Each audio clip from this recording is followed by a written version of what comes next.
Hello. సరే, నేను పంపిస్తాను. చీరు, ఉతికిన బట్టలు తీసుకొచ్చారు, వెళ్ళి తీసుకురా. వెళ్ళు త్వరగా వెళ్ళు. ఓకే బామ్మా. కానీ దానికి బదులుగా నాకేం దొరుకుతుంది? ఏం దొరుకుతుందంటే? అంటే అమ్మ ఆవిడ బుక్ కొనుక్కురమ్మని పంపించినప్పుడు దానికి బదులుగా నాకు ఆవిడ చాక్లెట్ ఇచ్చింది. మీరు నాకు ఏమిస్తారు? చీరు, నువ్వు తప్పుగా అనుకుంటున్నావు. నువ్వు పని చేసావని నేను నీకు చాక్లెట్ ఇవ్వలేదు. నీ మీదున్న ప్రేమతో ఇచ్చాను. అమ్మా, తను ఏ పని చేసినా దానికి ఏదో ఒకటి అడుగుతాడు. ఏమీ తీసుకోకుండా అసలు ఏ పని చెయ్యడు. అలా చెయ్యకూడదు చీరు. లేదంటే నీ పరిస్థితి కూడా ముషికాకి జరిగినట్టు కాకూడదు. ముషికానా? ముషికా అంటే ఏంటమ్మా? నీకు అర్థం కాలేదా? ముషికా అంటే అమ్మ యొక్క కొత్త కథ. అంతే కదమ్మా? నువ్వేం తక్కువ తినలేదు నూని. ఎలా అయితే చీరు అన్ని పనులకి ఏదైనా అడుగుతాడో అలాగే నువ్వు కూడా ఒక్కొక్క విషయానికి ఒక కొత్త కథ అడుగుతున్నావు. అమ్మా, ముషికా కథ ఏంటో చెప్పండమ్మా. సరే సరే చెప్తాను.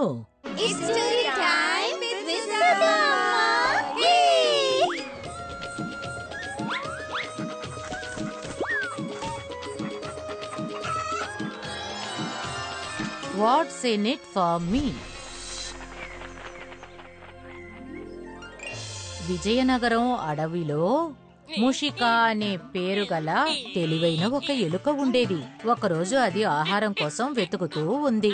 అప్పుడు హఠాత్తుగా వర్షం తుఫాను వచ్చింది. ముషికా దాక్కోడానికి ఒక చోటు కోసం వెతుకుతూ ఉంది. అప్పుడది కింద ఒక ఎండిపోయిన కొమ్మని చూసింది. ఎలుకలన్నిటికీ ఒక అలవాటు ఉంటుంది. అవి వాటికి అవసరమైన ప్రతి వస్తువుని జాగ్రత్తగా సేకరించి ఉంచుతాయి. ముషికా అలాగే చేసింది. ఆ ఎండిపోయిన కొమ్మని తీసుకుని వర్షం ఆగాక బయలుదేరింది. అయ్య బాబో, ఈ వర్షం ఈ రోజే కురవాలా? మీకేమైంది? మీరు చాలా బాధతో ఉన్నట్టున్నారు. ఏమని చెప్పమంటావు? నేను కష్టపడి తీసుకొచ్చిన కట్టలు మొత్తం వర్షంలో తడిసిపోయాయి.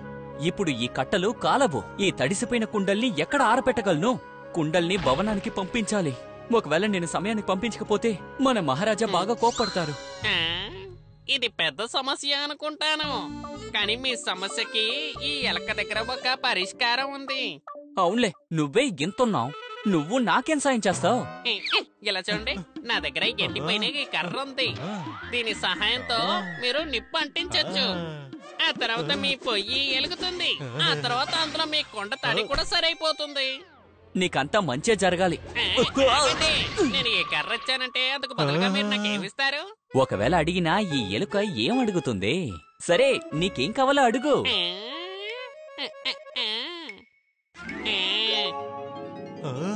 అలాగా? అయితే మీరు నాకు మాట ఇవ్వండి. ఒకవేళ ఇచ్చిన మాటని మీరు నెరవేర్చకపోతే ఏం చేస్తాను? సరే, మాటిస్తున్నాను. అంటే సరే, ఈ గుమ్మడికాయని నాకు ఇచ్చేయండి. ఏంటి, గుమ్మడికాయనా? కానీ నువ్వు ఇంత పెద్ద గుమ్మడికాయని ఎలా తీసుకువెళ్తావు? అదంతా నేను చూసుకుంటాను. ముందు ఇది తీసుకోండి. ఆ తర్వాత ఈ గుమ్మడికాయని జాగ్రత్తగా పెట్టుకోండి. తర్వాత వచ్చి నేను తీసుకువెళ్తాను. ముఖ్యంగా ఒక విషయాన్ని గుర్తు పెట్టుకోండి. మీరు నాకు మాట ఇచ్చారు.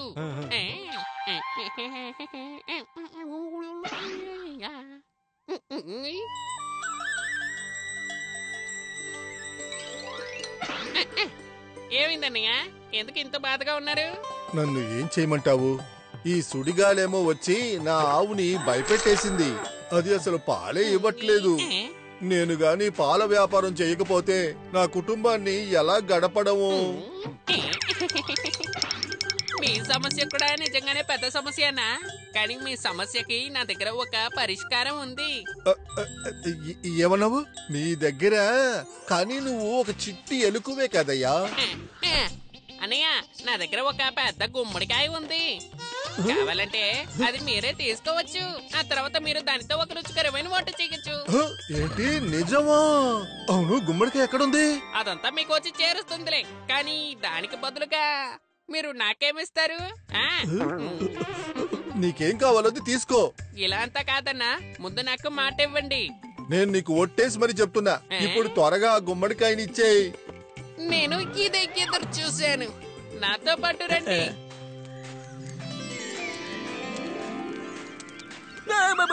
నీ గుమ్మడికాయ కోసం వచ్చావా? అదిగో అది అక్కడుంది, జాగ్రత్తగా తీసి పెట్టాను. అదంతా సరే అన్నా, నువ్వు కూడా ఎలకకి మాట ఇచ్చావా ఏంటి? ఇచ్చాను.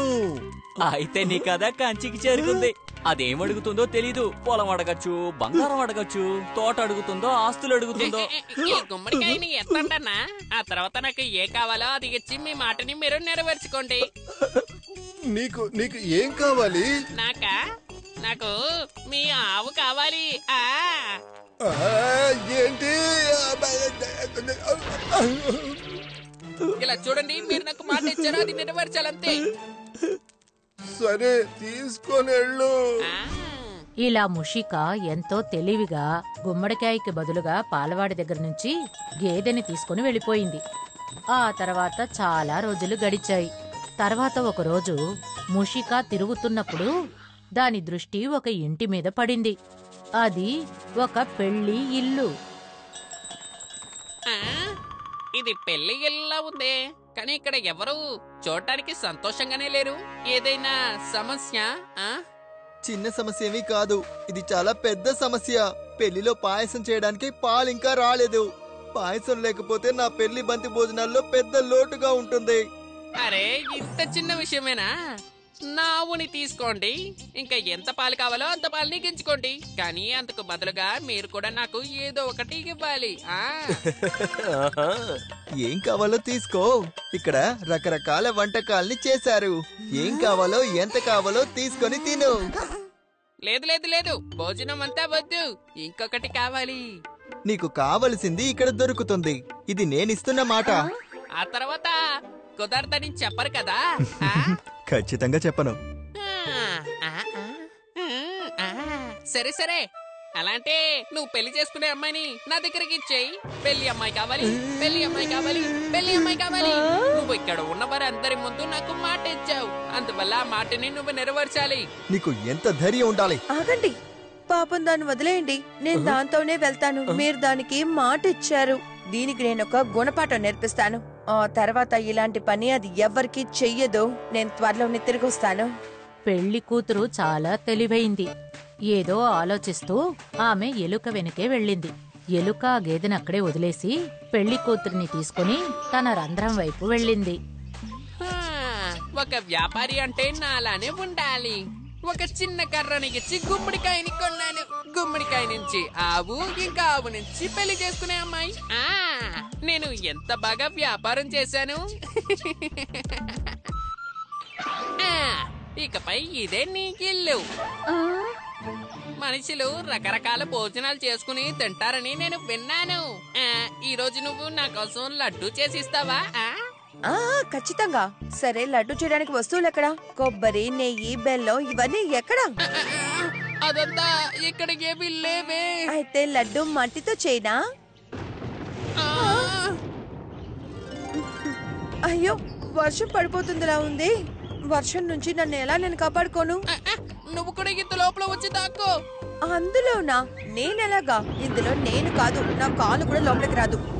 అలాంటే సరే, చెట్టు మీదకెక్కు. సరిపోయింది. నువ్వు మాత్రం అందులో ప్రశాంతంగా ఉంటావు, నేనేమో చెట్టెక్కి తడిచిపోవాలా చెప్పు? తర్వాత నాకు ఆరోగ్యం పాడైపోతే? అలాంటి సరే, పక్కనున్న గుడి లోపలికి వెళ్ళి దాక్కో. అయితే దొంగలు వచ్చిన నగలని దొంగలించుకుని వెళ్ళమన్నా? నన్ను నువ్వు చూసుకోలేకపోతే ఎందుకు నీతో పాటు నన్ను తీసుకొచ్చావు? ఇదేంటి దారుణంగా ఉంది? నిన్ను తీసుకొచ్చిన దానికి బదులుగా నేను మాట్లాడకుండా కూడా కడుపు నిండా తినుండొచ్చు. సరే సరే, కోపగించుకోకండి. మీరు అపార్థం చేసుకోకపోతే నా మిత్రుల్ని నేను రమ్మన్నా వాళ్ళు ఖచ్చితంగా నన్ను చూసుకుంటారు.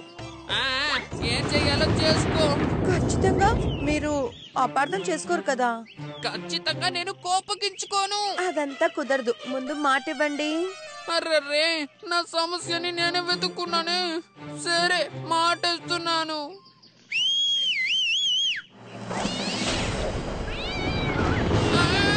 ఇవేంటి?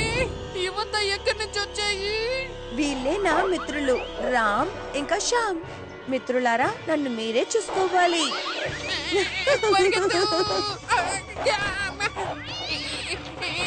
కాపాడండి, కాపాడండి.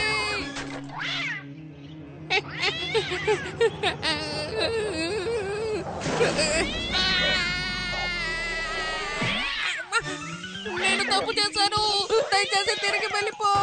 ఖచ్చితంగా ఆ తర్వాత మాట మార్చి మాట్లాడకూడదు. లేదు లేదు, నేను మాటేస్తున్నా, ఇక్కడి నుంచి వెళ్ళిపో.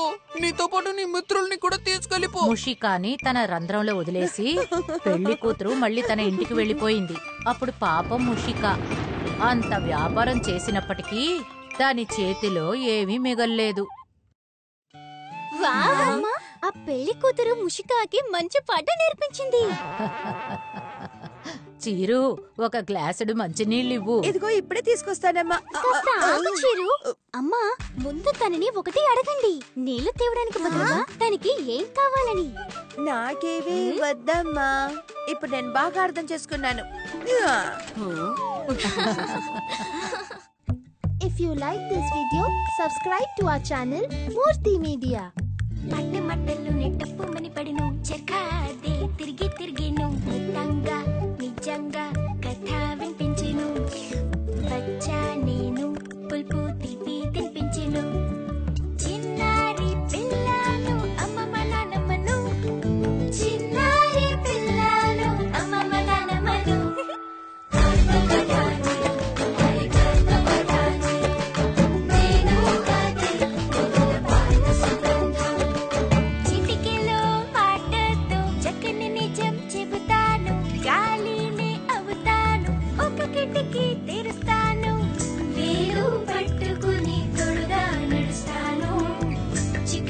చీకటిలో దీపంలా వెలుగుతా పాకేట మట్టిలో సువాసన పంచుతా